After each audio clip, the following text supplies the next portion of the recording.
Doctor Kakoli Ghosh हमारे साथ हैं। मैम जो कहा जा रहा है कि 20 एमपीज का समर्थन जो है वो आपके पास है, लेकिन ये भी दूसरे खेमे द्वारा क्लेम किया जा रहा है कि उतने सांसद आपके पास नहीं है। इस क्लेम पर आप क्या कहेंगे? चिट्ठी में 20 लोगों ने हस्ताक्षर किया है, 20 लोगों साथ थे, जो कह रहे हैं वो वहाँ नहीं थे, इसलिए जो फजूल की बातें को मैं जवाब नहीं दूंगी।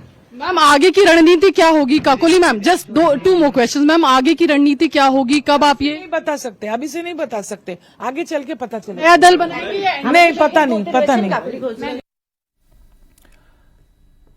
अब जिन 20 से ज्यादा सांसदों के बगावत का दावा किया जा रहा है, उनमें से 18 के नाम सामने भी आए हैं, जिसमें देव अधिकारी हैं, जून मालिया है, अरूप चक्रवर्ती है, जगदीश बासुनिया है, अबू तायर है, खलीलुर रहमान है, शताब्दी राय है, असित माल है, काकोली घोष दस्तीदार है जो नेतृत्व कर रही हैं, प्रसून बैनर्जी, कालीपद सोरेन, शर्मिला सरकार, बापी हालदार, मिताली बाग, प्रतिमा मंडल, रचना बंदोपाध्याय, यूसुफ पठान, पार्थ भौमिक।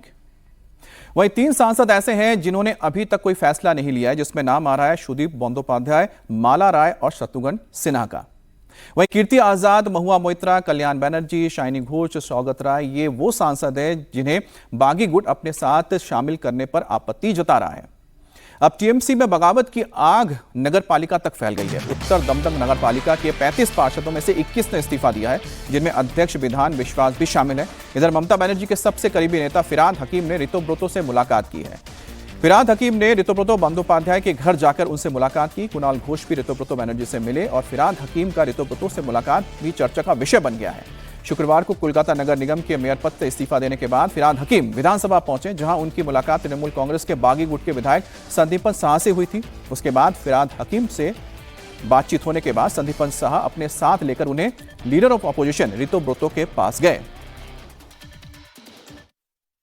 मेरे साथ फिरहाद हकीम का पर्सनल रिलेशन बहुत पुराना। मैं जिस साल हायर सेकेंडरी एग्जामिनेशन दिया, उस साल से ही कॉलेज का फर्स्ट ईयर 1998, तब से ही फिरहाद हकीम के साथ मेरा जान पहचान है और लंबा रिलेशन है। तो फिरहाद हकीम जो कलकत्ता का मेयर हुआ करते थे, स्टेट गवर्नमेंट में इंपॉर्टेंट मिनिस्टर हुआ करते थे, एमएलए है, फिरहाद हकीम आए थे, तो लंबा समय बबीता से बात हुआ। तो क्या बातचीत हुआ अभी मैं आपको बोलूंगा नहीं, मगर बहुत लंबा समय हम लोग थे, बात हुआ, देखते जाइए। पार्टी तो यही होना था, यही हुआ है, यही होने वाले हैं। ये पार्टी सभी जानते थे पावर में जिस दिन नहीं रहेगी उसी दिन टूट जाएगी, तो टूट गया, टूटेगा। कौन मानने वाला है? आज क्षमता में नहीं है तो कौन मानने वाला है आज ममता को या अभिषेक को? और हमारे साथ ओंकार सरकार जुड़ गए हैं। ओंकार, जिस तरह से ऋतुब्रतो बता रहे हैं, मुस्कुराते हुए कह रहे हैं कि बड़ी लंबी बातचीत हुई है, क्या बातचीत हुई होगी? क्यों आखिरकार फिरहाद हकीम मुलाकात करने पहुंचे हैं ऋतुब्रतो से? देखिए, विधानसभा में कल दोपहर को फिरहाद हकीम पहुंचे, उसके बाद संदीपन साहा से उनका मुलाकात हुआ। संदीपन साहा से मुलाकात होने के बाद कुछ टाइम बातचीत भी उन दोनों के बीच हुआ। उसके बाद लीडर ऑफ अपोजिशन ऋतुब्रतो बनर्जी के घर पर जाकर वो बैठक हुआ। लंबे समय से बैठक हुआ। वो ऋतुब्रतो बनर्जी बाहर आके वो बताए भी कि काफ़ी समय से बैठक हुआ। जो बातचीत सामने आ पा रहा है कि क्या इस वक्त हालात बने हुए हैं, क्या बागी विधायक क्या कहना चाहते हैं, इसका पूरा जायजा लेने के लिए ही फिरहाद हकीम कल पहुंचे थे विधानसभा। और विधानसभा में पहुंचने के बाद बागी विधायकों के साथ बातचीत भी हुआ, क्योंकि जहां तक अभी तक पता चल पा रहा है कि फिरहाद हकीम अभी तक ममता बनर्जी और अभिषेक बनर्जी के साथ ही है। तो उनका क्या राय है, उनका क्या विचार है, यही जानने के लिए फिरहाद हकीम कल पहुंचे थे और लंबे समय से बैठक भी किए। और इसी जगह से एक अटकलें और भी लगाया जा रहा है, क्या आने वाले दिनों में फिरहाद हकीम भी बागी विधायकों के साथ मौजूद होंगे?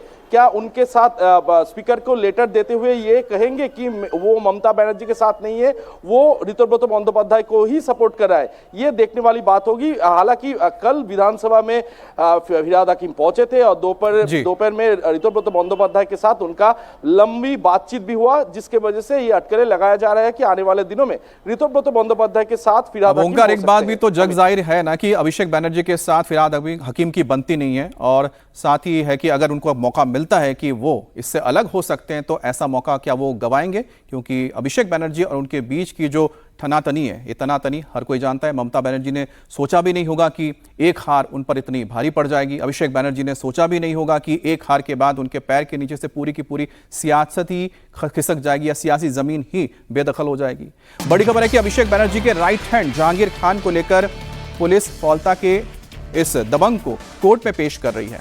तो थोड़ी देर में कोर्ट में पेशी हो जाएगी। जहांगीर खान को भारी सुरक्षा के साथ 24 परगना के डायमंड हार्बर कोर्ट में पेश किया जाएगा। खुद को पुष्पा बताने वाला जहांगीर कई दिनों से फरार चल रहा था। कल एसटीएफ ने उसे नेपाल बॉर्डर के पास से अरेस्ट किया। जहांगीर देश छोड़कर नेपाल भागने की फिराक में था। जहांगीर को गिरफ्तार करने के बाद कल ही कोलकाता लाया गया और अब आज उसे कोर्ट में पेश किया जाएगा। जहांगीर खान के खिलाफ जबरन वसूली, धमकी देने और राजनीतिक हिंसा के 7 क्रिमिनल केस दर्ज हैं।